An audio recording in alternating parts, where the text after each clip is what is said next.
आज की इस वीडियो में हम पढ़ेंगे ट्राई एटॉमिक मॉलिक्यूल्स, जिसके लिए हमने पहला टाइप लिया है AB2 टाइप। AB2 टाइप में क्या होगा कि हमारा एक एटम होगा A और दो होंगे हमारे B, और यहाँ पर कोई लोन पेयर नहीं होगा। फॉर एग्जाम्पल यहाँ हमने लिया है CO2।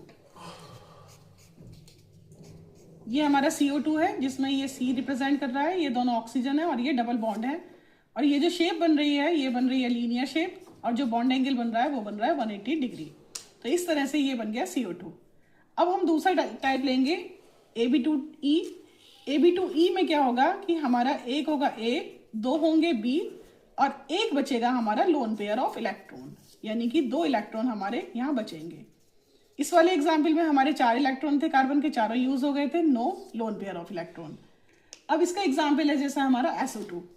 तो SO2 के एग्जाम्पल में क्या होता है कि जो S होता है वो डबल बॉन्ड से O से जुड़ता है, तो ये हमारे दो डबल बॉन्ड हो गए और एक बचता है हमारा लोन पेयर, क्योंकि सल्फर के पास होते हैं 6 इलेक्ट्रॉन, तो 2 4 और 2 6।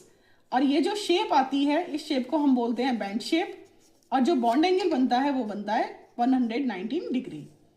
अब जो तीसरा लिया है हमने, तीसरा लिया है AB2E2। AB2E2 माने हैं कि एक A प्लस 2B और दो होंगे यहाँ पर लोन पेयर ऑफ इलेक्ट्रॉन्स। इसके लिए हमने लिया है एग्जाम्पल H2O। तो H2O में क्या होता है कि बीच में है हमारा O और ऊपर होते हैं हमारे 6 इलेक्ट्रॉन, तो 2 इलेक्ट्रॉन यहाँ और दो बचते हैं यहाँ पर लोन पेयर।